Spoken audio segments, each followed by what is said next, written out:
সামান্য হলুদ দিলাম।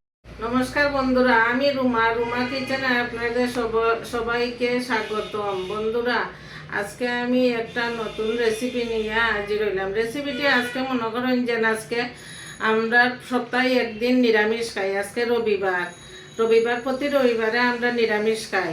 আজকে মনে করলাম বলে নিরামিষ রেসিপিটা আপনাদের সাথে শেয়ার করি। বন্ধুরা, আজকে কিন্তু আমি গ্যাসে রান্না করব না, আমি আজকে করবো রান্না ইন্ডাকশনও। আপনারা দেখতে থাকুন আমি কিভাবে নিরামিষটা রান্না করি। নিরামিষ খানিটা হইল গিয়ারি ডাটা শাক রান্নবো, আর জিঙ্গা দিয়া ফরাস বিচি দিয়া করবো, আর হইল ভেন্ডি ভাজি করবো। আপনারা দেখতে থাকেন আমি কিভাবে রান্না করি। বন্ধুরা দেখেন, আমি ইন্ডাকশনও ভাত বসাইছিলাম, ভাতও বকলা উঠে গেছে। এখন দেখি ভাতটা হয়েছে কিনা। ভাত ফুটছে না, একটু পরে মাছ জড়াইমু। আমি এখন ডাটা শাকটা খাইটা নিমু, আপনারা দেখেন শুধু।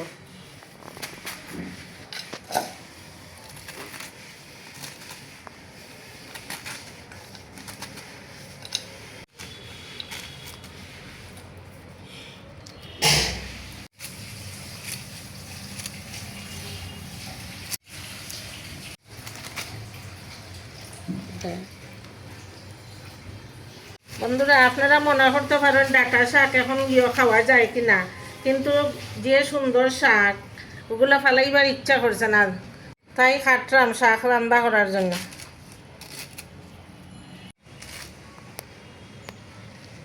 আমার শাক কাটা শেষ, এখন আমি বাকি সবজিগুলা খাইটা নিব। দেখেন বন্ধুরা, আমার এখন ভাত হয়ে গেছে গিয়ারি, আমি এখন ভাতের মাঠটা জ্বালাইয়ে নিব।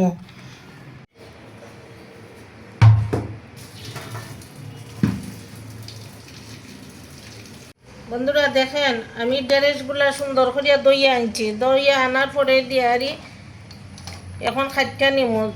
কাটার পরে আর ড্রেস দইতাম না, সুন্দর করে ড্রেস দইয়া আনছি।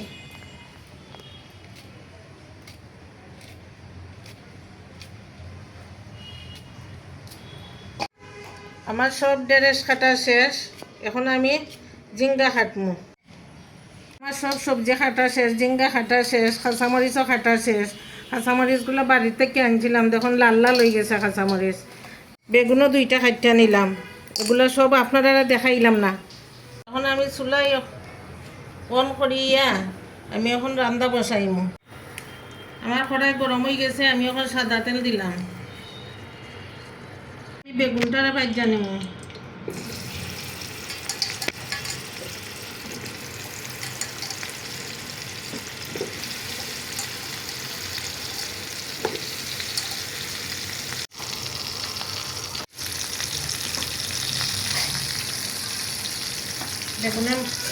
বেগুনের মধ্যে হলুদ আর লবণ দিয়া বেগুনটারে পালা করে বাজবো। হলুদ আর লবণ দিলাম বেগুনের মধ্যে।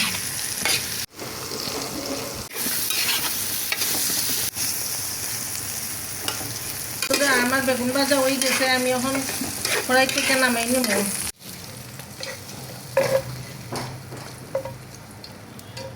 কড়াই বসাইলাম, কড়াইয়ের মাঝে আবার তেল দিলাম। তেলের মাঝে 2টা শুকনা মরিচ দিলাম। আমি এখন ডাটা শাকগুলো বসাইম।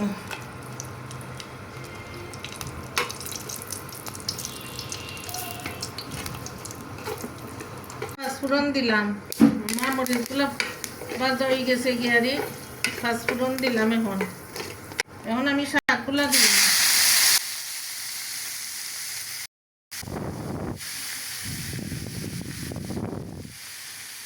কয়টা কাঁচামরিচ দিলাম, সামান্য হলুদ দিলাম, লবণ দিলাম সামান্য। ভালো করে নাইড়িয়া ডাকিয়া দেব। শাকটারে ডাকিয়া দেব। এখন আমি ডাকনা সরাইয়া শাকটারে লাইরা সাইডে দিলাম। এখন আবার ডাকিয়া রাখবো।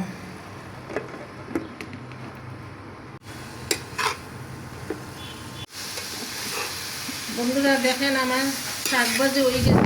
আমি বেগুন যে ভাজিয়া রাখছিলাম, ওই বেগুন ভাজিটি এখন শাকের মধ্যে দিব।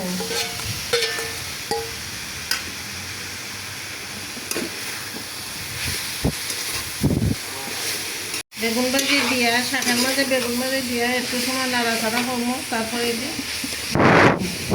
শাক ভাজা হয়ে গেছে। আমি এখন বাটিতে উঠে শাক ভাজা।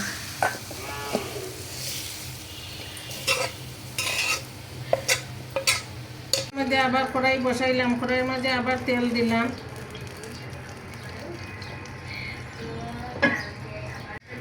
আমি এখন ঢেঁড়স ভাজি করবো, ঢেঁড়সগুলা দিয়ে দিলাম। ঢেঁড়সের মধ্যে হলুদ দিলাম, লবণ দিলাম, নাড়াচাড়া করে নিলাম।